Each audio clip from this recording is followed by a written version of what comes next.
Hello, and welcome to the Life in the Fasting Lane podcast. Each week, we are here to educate you, challenge you, teach you, encourage you along your way with intermittent fasting and low carb eating. You can check us out at fastinglane.com and on Twitter and Instagram at fastinglane. Our guest this week is Jaydeep Bhuta. Did I say that right? Perfect. That's fine. Jaydeep Bhuta is a nutritionist and weight loss consultant based in Mumbai and helps people lose weight naturally. Himself, he has lost 65 kilos, which Americans, we don't know what the heck that is. So let me just tell you, that is 143 pounds. And he has a vegetarian, low carb way of life. I got to meet Jaydeep in Mallorca, Spain, when we were both speakers at the fabulous low carb universe. Not only is he a smart guy, but he's also a hottie, which is really important, right? So I just want you all to know that because you don't have a visual right now, but he was super sweet. He gave me chocolate, and any hot, intelligent man who gives me chocolate is usually my favorite. So Jaydeep, welcome to the show. Thank you so much, Eve. That was amazing introduction for me. Thank you so much. You got it, man. It's the truth. I'm going to keep sending you chocolates if this is the kind of intro I keep getting always. I mean, it's possible that was my ulterior motive there. So yes, send me chocolates. I was going to bring some home to my daughter, but then I ate them all and just didn't tell her about it. So yeah, you're going to have to hook me up. I'm going to send you a few bars very soon. All right, make sure that we talk about that during the show too, because I want to post stuff to our site about that. We will. All right, Jaydeep and I have a similar story. We both found ways to lose weight. We both lost a lot of weight and both became much healthier and much hotter, which is very exciting. But I'll tell you the specific reason I wanted to have him on the show. I was really intrigued by what he had to say when I was there, especially around a vegetarian lifestyle.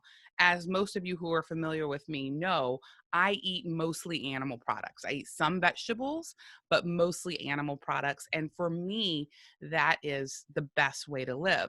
There's a lot of controversy online between people who are vegetarians and people who are meat eaters, really tearing each other up, really disparaging the other's lifestyle. And I want to explain clearly that that is not what Life in the Fasting Lane is about.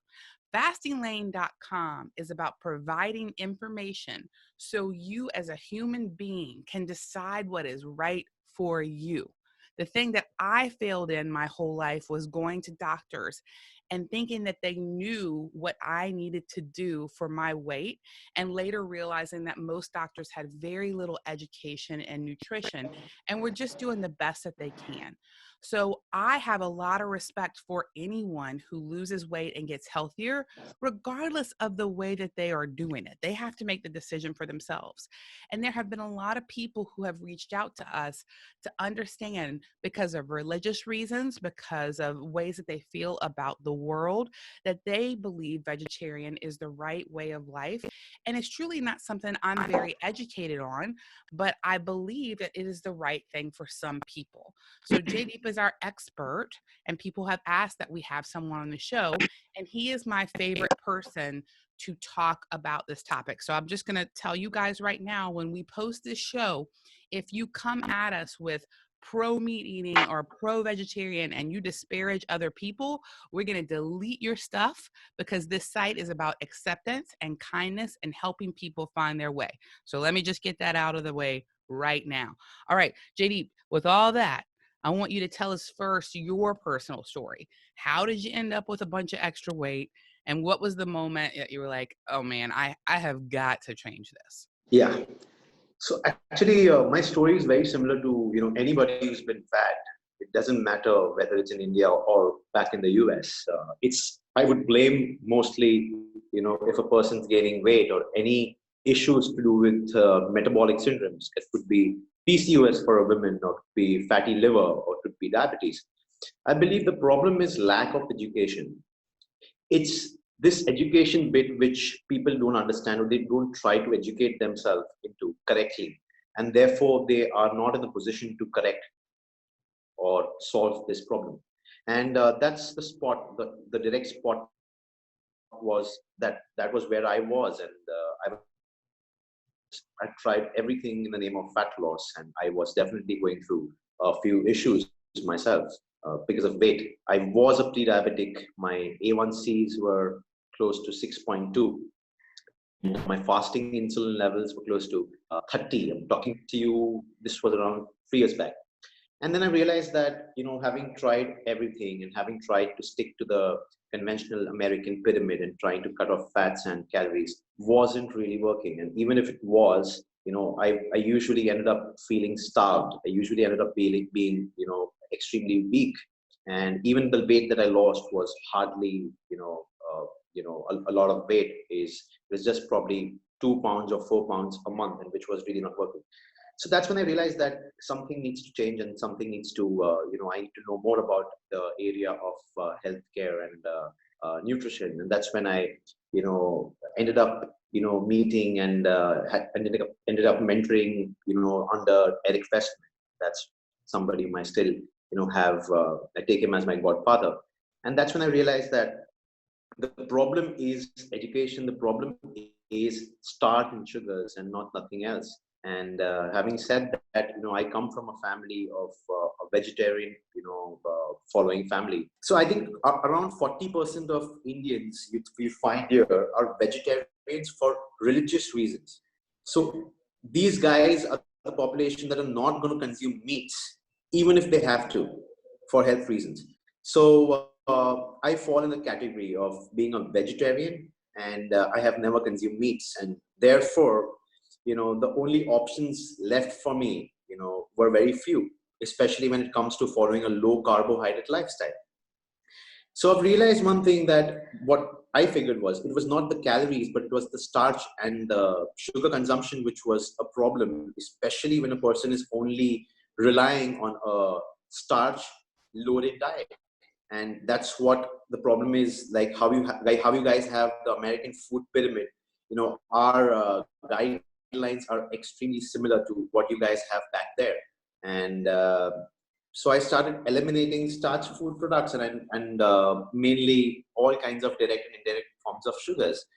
So having said that, what I would like to tell everyone who's listening to this podcast is that it's really not the calories. It's about your insulin spike. It's about your insulin resistance, which is creating these problems. And the moment you try and eliminate starch from your diet, at least for a short period of time, you'd see that your A1Cs, and you'd see that your fat percentage, your lean body mass, is something which is what you need to achieve at, and not only your weight. So you'd see that your body's overall body composition starts improving very fast. So so low carb lifestyle is something that did magic to me, and 2,000 more people who are my clients. I love that. Okay, so people ask us, when they're doing, how do I do low carb? How do I do keto? Let's talk specifically about how you do it as a vegetarian. So first of all, what do you mostly eat? And how did you stop eating the carbohydrates? It's easy to just say you stopped. But for me, when I started to stop, I went crazy and I craved them, and it was really hard to push through. So I think, I was there like a normal person who did not know what foods have starch inside. So therefore I was a little mad, and I put in a CGM, a continuous glucose monitoring meter, on myself, and that really helped me in identifying foods that were having any kind of glucose spikes in my blood levels. So it really helped me, and I kind of figured that what foods have starch and what foods don't have starch. So uh, this is when it comes to vegetables. So all I did was I figured that I would probably having 3 meals a day was fine, and I stuck to leafy green vegetables, all the leafy green segment, along with that, even the non-leafy ones, which are extremely low in starch. And that we don't have meat, so we don't consume meats, but consuming tofu or consuming, cottage cheese. And cheese was the next best option, although they have starch and carbohydrates in them, but the quantity of them is extremely negligible.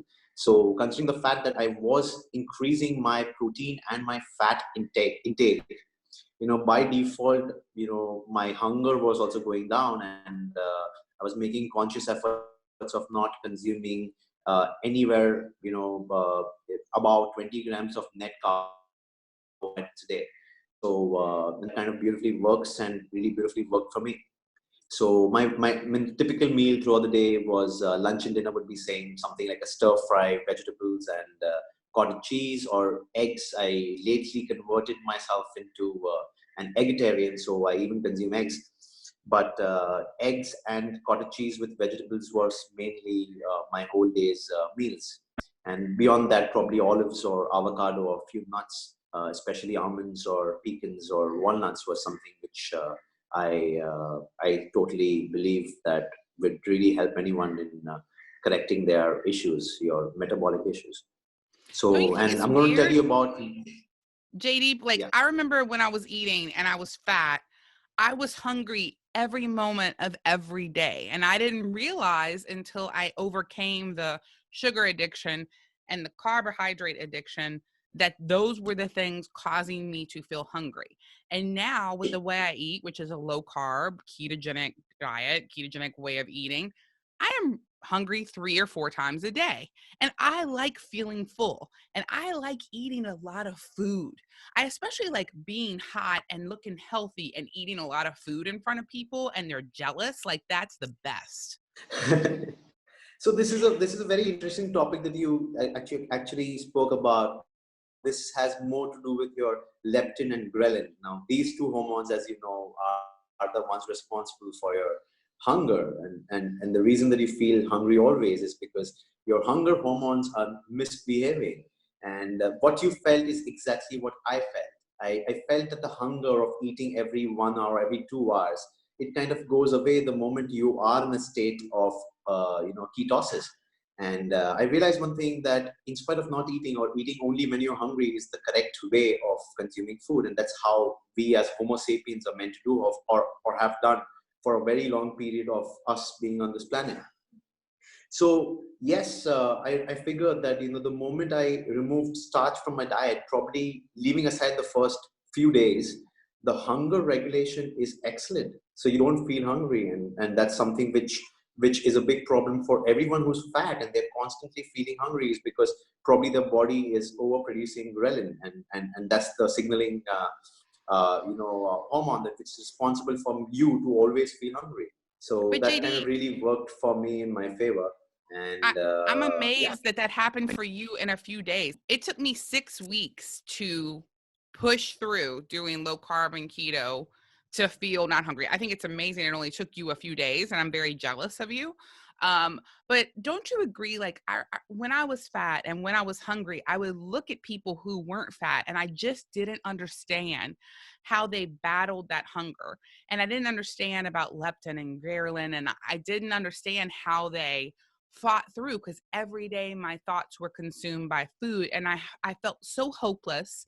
I felt so broken. I felt so ashamed. I felt like such a loser because I couldn't understand how they did it. And I'm just saying this because I want people who are in that position right now to hear us and to try low carb and see if that's something that helps you.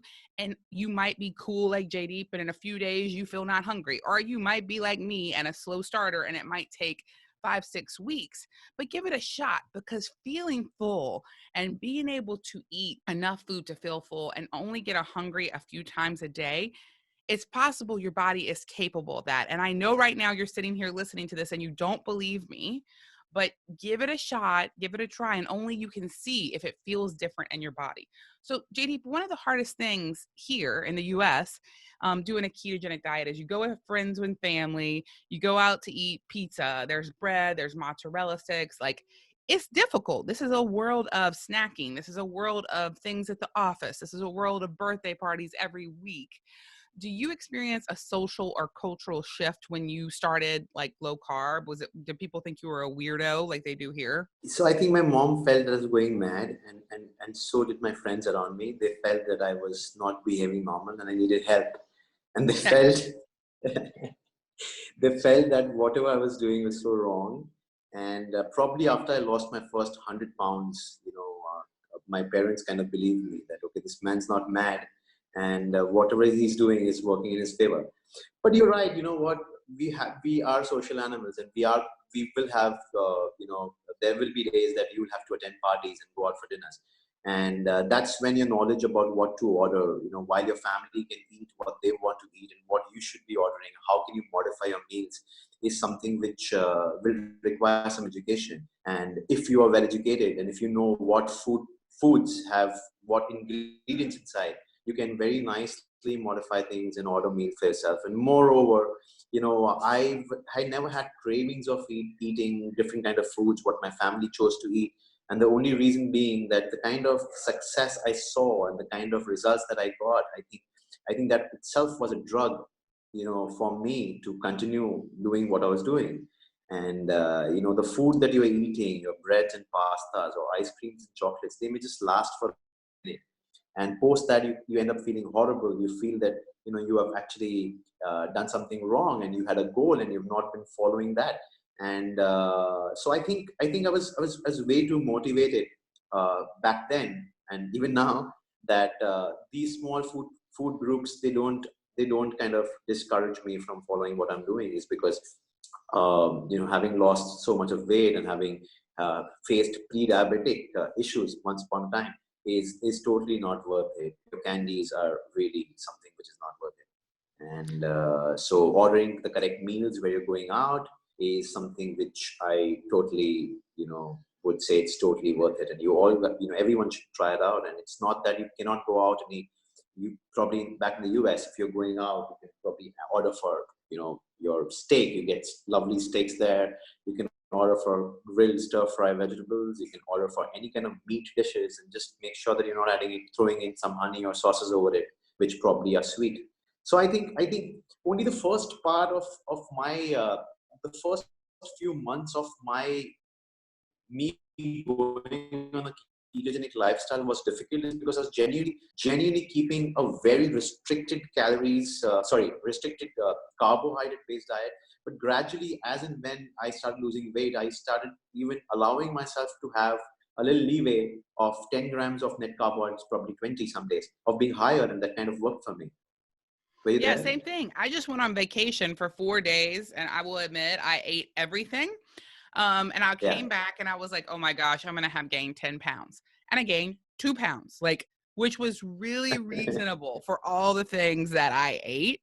And it was so weird That's true. because now I usually eat about 2 to 3 times a day, which is a big change from Mm. eating 8 to 10 times a 8 day, the times. way I used Agree. to. And man, I was eating 4 times a day on vacation. And I was just like, I am so tired of eating. I'm eating all the time. What is going on? Like I can barely keep up. And it's just so weird after you get used to it, how your body responds. And, I did a lot of exercise. I did a lot of hiking, and I only gained 2 pounds. And now Yeah. this week I'll do a lot of intermittent fasting, and it'll go away and life goes Mm. on. Do you do any Mm. intermittent fasting? Mm. So if it naturally happens, see, moreover, on a ketogenic state, on the state that I am in, I usually just don't feel hungry. So all I have to do is skip my breakfast, and your intermittent fasting law is by default applied. It's not that a conscious effort is being put. It's just that it naturally happens, considering the fact that my hunger has gone down. I So love that. yes, And there are people cases. like think that they need to fast like so much and do multi-day fast. I just did a 3-day fast recently, and a lot of people were doing it with me, and a lot of people were following along. And what I said at the end of the fast was, I really hate doing multi-day fast. I am not good at it. It makes me very emotional, and I'm not going to do it very much because I've gotten to a weight that I like. And quite honestly, I think for the majority of people, intermittent fasting, not snacking, and skipping breakfast sometimes is usually enough for them to reach the goals that they want to reach. And we all try to be heroes and try to do these big dramatic things. And it's just baloney. It's like, it's really unnecessary a lot of the time. What do you think? So I totally agree with you. So most of the people who end up doing the multi-day fast, they end up eating crap after the fast is over, and that's not going to get them anywhere. So I rather say that it should happen naturally. It's not something which you should keep starving yourself, not eat in spite of being hungry. It should, on a ketogenic state, sooner or later you will feel that the need to eat is less, and your hunger is very organized, and therefore skipping a breakfast is a great way that I look at it. I don't have my breakfast and I reach close to 15 hours of fasting, and it kind of really works for me. But having said that, if you're extremely motivated and if you feel that you are plateauing and you're not losing any weight, and that's when probably a prolonged fast can really help you break that plateau. And that's something Yeah, I agree with you. even I have, back a couple of years back, that really helped me. And back then, I probably did not know about the term autophagy, but now that I look back and I really, I'm looking at the science of autophagy, that the multi-day fast is something which is something really even do good for your body, provided you're doing it correctly and provided you're not going to get out of it any crap. So that's something which totally depends on your motivation levels, how you feel. Are you feeling hungry? Are you feeling emotional? Are you feeling crappy? Or are you feeling nice? So this is something which I utilized. Probably a prolonged fast once in a while really helps you, but not every day, because it just doesn't happen. You can't keep doing that. Jaydeep, would you be Yeah. willing to send us a few of your favorite vegetarian low carb recipes? Because we have people that really want that, and we'd love to post it at fastinglane.com. Yeah. So what? If at all you're looking at ultra low carbohydrate, I would say, the ones that are remaining and under 15 grams, I would be avoiding major list of vegetables. I would not be allowing people to have things like mushrooms or zucchini or cucumber or tomatoes or onions or aubergine or eggplant. All these vegetables, something which I will not allow if you're looking at doing something which is genuinely ultra low carbohydrate. And I will keep them on something called a spinach, kale, asparagus, cauliflower, broccoli, French beans, green capsicum, and all your other leafy greens, your rockets, and all your other leafy greens. So this is something which only and only if you're highly motivated and if you're willing to, give up on the other vegetables like your onions, tomatoes, and the other ones, this is something which I would advise everyone. Beyond that, if you're a vegetarian, then try to stick to cottage cheese or tofu to make sure that you're getting the right kind of fats and proteins. Uh, and if at all you consume eggs, and nothing like it, is because eggs is not like your insulin. This is only and only when you're genuinely trying to do something really dramatically different for an immediate fat loss or immediate corrections of probably a PCOS.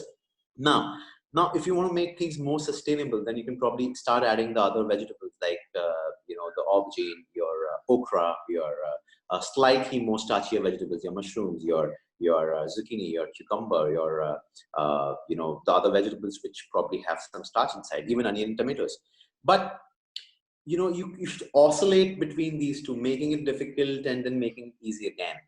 Now, I had even restricted myself of cauliflower rice and cauliflower based dishes, like, for example, cauliflower pizza base, is because if you end up understanding the amount of cauliflower used to make that pizza base, that base itself would have close to 10 grams net carbs. And therefore, I would keep it occasional.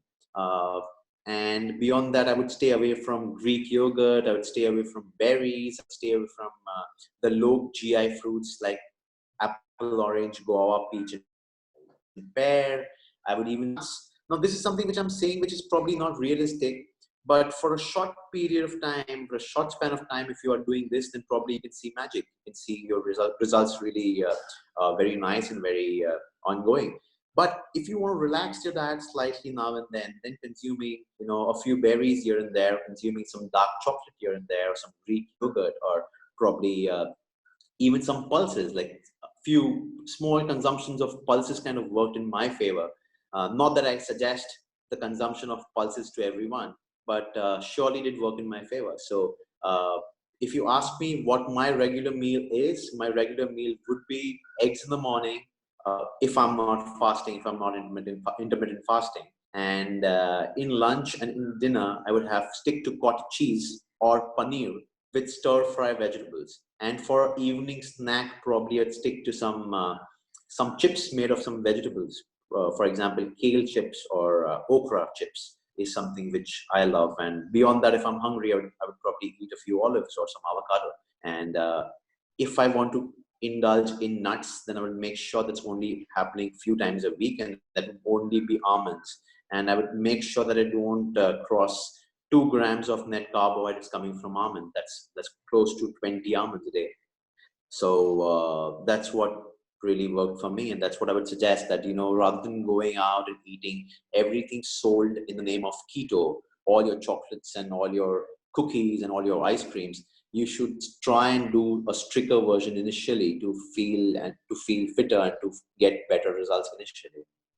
Thank you Are you so much, there, Eve? JD. And we're hoping you're going to send us a couple of recipes, maybe one that's really strict and one that's down the road a little bit. And we will post those low carb vegetarian recipes on fastinglane.com. JD, my last question is, when Yeah. I was in Mallorca with you at Low Carb Universe, you Hmm. handed me delicious ice cream and delicious chocolate. And I want you to tell people a little bit about what you're doing with that and why. Yeah. So you have tried both the products, so you know how good they are. So my company's name is Bonosh, and I'm launching that in India in the next 1 month. And we are making foods that are extremely low in carbohydrate. We call it ultra low carbohydrate products.